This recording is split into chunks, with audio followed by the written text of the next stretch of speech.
Hello fitness enthusiast, आज इस video में हम एक बहुत ही इंपॉर्टेंट टॉपिक के बारे में बात करने वाले हैं। इस वीडियो में हम बात करेंगे 5 कॉमन मिस्टेक की जो हर बिगिनर मसल गेन करते वक्त करता है। हाँ, मैंने भी ये सब गलतियां की थी जब मैंने शुरू किया था, लेकिन जब मुझे सही तरीका पता चला तो मेरे रिजल्ट तेजी से बढ़ने लगे और मैंने ऐसे से ऐसी ग्रोथ पाई। अगर आप भी जल्दी मसल बिल्ड करना चाहते हैं तो इस वीडियो को एंड तक जरूर देखना। और इस वीडियो के एंड में एक बोनस टिप भी है जो आपके मसल गेन प्रोसेस को 2x बढ़ा सकती है। तो चलिए शुरू करते हैं। Mistake number 5, ego lifting. सबसे पहली गलती जो बिगिनर जिम में जाके करते हैं वो है ईगो लिफ्टिंग। बहुत सारे बिगिनर्स जिम में ज्यादा वेट उठाना चाहते हैं ताकि वो स्ट्रॉन्ग दिख सकें और दूसरों को इम्प्रेस कर सके, लेकिन ये गलत अप्रोच है। अगर आप सही फॉर्म और टेक्निक का इस्तेमाल नहीं करते तो आप इंजरी का शिकार हो सकते हैं और आपकी मसल ग्रोथ भी बहुत स्लो हो जाएगी। ज्यादा वेट उठाने के चक्कर में एक तो आप अपनी फॉर्म को ठीक नहीं करेंगे और दूसरा आप अपने मसल की हाइपरट्रॉफी नहीं कर पाएंगे, क्योंकि ज्यादा वेट लगा के आप सिर्फ 2 से या 3 रैप ही मार पाएंगे। हाँ, ऐसा नहीं है कि इससे आपकी मसल ग्रोथ नहीं होगी, लेकिन आप कोई पावर लिफ्टर नहीं है और आप जिम सिर्फ इसलिए कर रहे हैं ताकि आप अच्छे दिख सके। अगर आप पावर लिफ्टिंग करना चाहते हैं तो आप 1 रैप मैक्स कर सकते हैं, लेकिन अगर आपका गोल है कि आपके कपड़े आपकी बॉडी पे अच्छे दिखें या फिर आप सिर्फ मसल बिल्ड करना चाहते हैं तो आपको हाइपरट्रॉफी करनी होगी। तो आप एक ऐसा वेट चॉइस करिए जिसमें आप सही फॉर्म से 6 से 8 रैप कर सके और वेट को कंट्रोल कर सकें। इस तरह करने से आपको रिजल्ट मिलने लगेंगे। हमेशा अपनी कैपेसिटी के हिसाब से ही वेट चॉइस करें और ग्रेजुअली इसको इंक्रीज करें। याद रखें, quality over quantity. Mistake number 4, exercise technique. ये गलती बहुत सारे लोग करते हैं, चाहे वो एडवांस लिफ्टर हो या बिगिनर। अगर आप सही फॉर्म में एक्सरसाइज नहीं करते तो आपके मसल पर सही तरीके से स्ट्रेस नहीं पड़ेगा, जो मसल ग्रोथ के लिए बहुत जरूरी होता है। गलत फॉर्म से इंजरी का रिस्क बढ़ जाता है, जिससे लोअर बैक पेन, शोल्डर इम्पिगमेंट और नी प्रॉब्लम और मसल इम्बैलेंस भी हो सकते हैं, जो लॉन्ग टर्म में हेल्थ इशू का कारण बन सकते हैं। पुअर टेक्निक से आपके रिजल्ट भी कम और इफेक्टेड हो सकते हैं। अगर आप सही फॉर्म के साथ एक्सरसाइज करते हो तो आपको इसके रिजल्ट इजीली दिखने लगेंगे,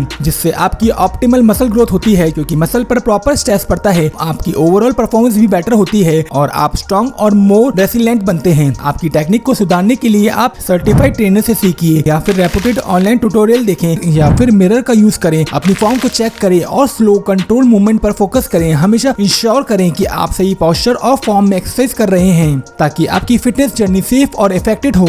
mistake number 3, don't do bro split. ये गलती तो 100% बिगिनर करते हैं, जो है ब्रो स्प्लिट करना, यानी कि जिम में अपने दोस्त या आपसे पहले जो बंदा जिम कर रहा है उससे एक्सरसाइज पूछ कर करना और बिना प्लान के वर्कआउट करना। कभी चेस्ट लगाना तो कभी बाइसेप करना। ऐसी स्प्लिट करना सबसे बड़ी बेवकूफी है। ये बिगिनर और नेचुरल लिफ्टर के लिए एक दिन में एक मसल को ट्रेन कर और उसी मसल को 6 से 7 दिन एक्सरसाइज लगाना आपकी मसल ग्रोथ को स्लो करना है। और ब्रो स्प्लिट का मतलब होता है कि आप सिर्फ एक मसल ग्रुप को एक दिन में ट्रेन करते हैं, जो बिगिनर के लिए इफेक्टेड नहीं है। इसके बजाय आप पुश पुल लेग रूटीन या फुल बॉडी वर्कआउट रूटीन या अपर लोअर स्प्लिट फॉलो कर सकते हैं। जैसे पुश पुल लेग में आप 3 मसल को एक दिन में ट्रेन कर सकते हैं। आप पुश डे वाले दिन में चेस्ट, शोल्डर, ट्राइसेप को टारगेट कर सकते हैं और पुल डे में आप बैक, बाइसेप को टारगेट कर सकते हैं और लेग डे में आप क्वाड, हैमस्ट्रिंग, ग्लूट्स और काफ्स को टारगेट कर सकते हैं। इस रूटीन से आप हर मसल को ज्यादा फ्रिक्वेंटली ट्रेन कर सकते हैं, टिपिकली 2 बार एक वीक में, जो मसल ग्रोथ और रिकवरी के लिए बेनिफिशियल है। अब बात करते हैं फुल बॉडी वर्कआउट रूटीन की। ये भी बिगिनर के लिए एक बहुत इफेक्टिव होता है। इसमें हर सेशन में पूरे बॉडी के मसल ग्रुप को ट्रेन किया जाता है। वीक में 3 से 4 दिन ये रूटीन फॉलो किया जाता है। जैसे अगर आप मंडे को एक्सरसाइज कर रहे हो तो आप squat, bench press, bent over row, shoulder press, bicep curl और ट्राइसेप डिप्स कर सकते हैं। और वेडनेसडे को आप deadlift, pull ups, lunges, dumbbell press, lat pull down, leg raises और फिर फ्राइडे को आप डे 1 रिपीट कर सकते हैं और या दूसरी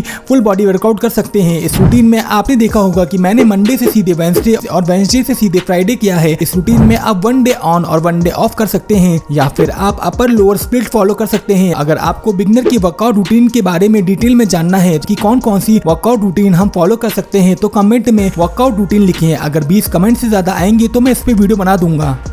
mistake number 2, not doing progressive overload. Progressive overload का मतलब है ग्रेजुअली वेट या रैप को इंक्रीज करना ताकि मसल को कंटिन्यूअसली चैलेंज मिलता रहे। अगर आप सेम वेट और रैप पर अटके रहते हैं तो मसल ग्रोथ रुक जाएगी। इसको मैं आपको एक एग्जांपल में समझाता हूँ। सोचो आपका एक दोस्त है रमेश जिम में जाता है और हर दिन वही 5 kg से डंबल से बाइसेप कर्ल करता है। पिछले 6 महीने से रमेश वही 5 kg से डंबल कर्ल कर रहा है। हर दिन जिम में आते ही रमेश 5 kg डंबल उठाता है और 3 सेट 10 रैप की करता है और फिर घर चला जाता है। एक दिन जिम ट्रेनर रमेश से कहता है कि वो बहुत दिन से देख रहा है तुम सेम वेट और सेम रैप लगाते हो।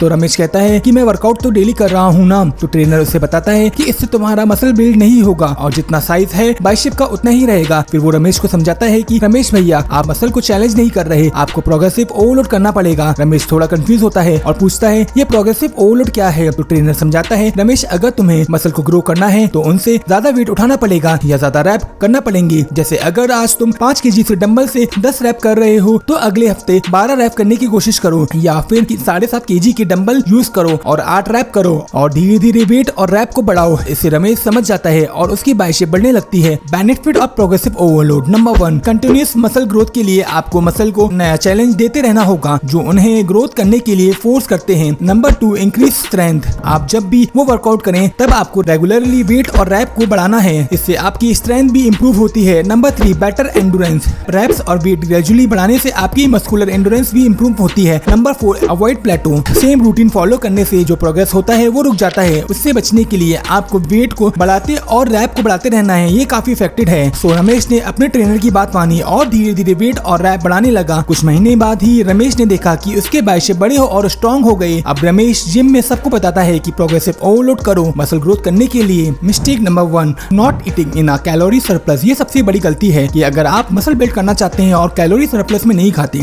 मसल गेन करने के लिए आपको कैलोरी सरप्लस में रहना पड़ता है, यानी आपको अपनी मेंटेनेंस कैलोरी से ज्यादा कैलोरी कंज्यूम करनी होती है। अगर आपकी बॉडी को ग्रोथ के लिए एक्स्ट्रा एनर्जी नहीं मिलेगी तो मसल गेन करना मुश्किल हो जाएगा। क्या है कैलोरी सरप्लस? कैलोरी सरप्लस का मतलब होता है कि आपकी बॉडी को जितनी एनर्जी डेली एक्टिविटी के लिए चाहिए आपको उससे ज्यादा कैलोरीज को कंज्यूम करना पड़ता है। अगर आपकी डेली मेंटेनेंस कैलोरी 2500 है तो आपको मसल गेन करने के लिए 2700 या 3000 कैलोरीज को कंज्यूम करना होगा। कैसे अचीव करें calorie surplus? Number 1, protein rich diet. हर मील में प्रोटीन शामिल करें। प्रोटीन मसल रिपेयर और ग्रोथ के लिए बहुत जरूरी है। Food like chicken, fish, egg, dairy product, beans, legume को अपनी डाइट में इंक्लूड करें। Number 2, healthy fat. Healthy fat भी बहुत जरूरी है, जैसे कि नट्स, सीड, ऑलिव ऑयल और फैटी फिश जैसे सैल्मन और फैटी फिश अपनी डाइट में शामिल करें। Number 3, complex carb. कार्बोहाइड्रेट से हमें एनर्जी मिलती है जो वर्कआउट के लिए बहुत जरूरी है और जैसे उसमें आप oats, brown rice, whole grain bread और स्वीट पोटैटो को इंक्लूड कर सकते हैं।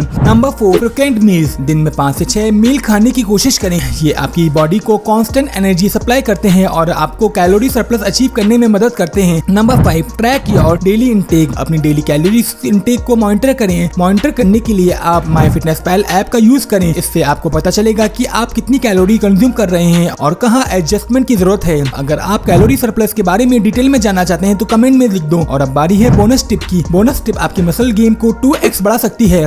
मैं एक सैंपल वर्कआउट प्लान डिस्क्रिप्शन में डाल रहा हूँ, आप इस वर्कआउट प्लान को फॉलो कर सकते हैं और अपनी वर्कआउट को ट्रैक करने के लिए आप G-Fit ऐप को यूज कर सकते हैं। इससे आप अपनी रेस्ट टाइम को भी मॉनिटर कर सकते हैं और अपनी वर्कआउट को भी ट्रैक कर सकते हैं। सैंपल वर्कआउट और ऐप की लिंक मैं डिस्क्रिप्शन में डाल दूंगा। अपना फीडबैक और क्वेश्चन कमेंट में जरूर शेयर करें और इस वीडियो को लाइक टारगेट है 40 लाइक का, तो इसे जल्दी से करा दो। मिलते हैं आपसे अगली वीडियो में, तब तक के लिए stay fit, stay healthy, bye bye.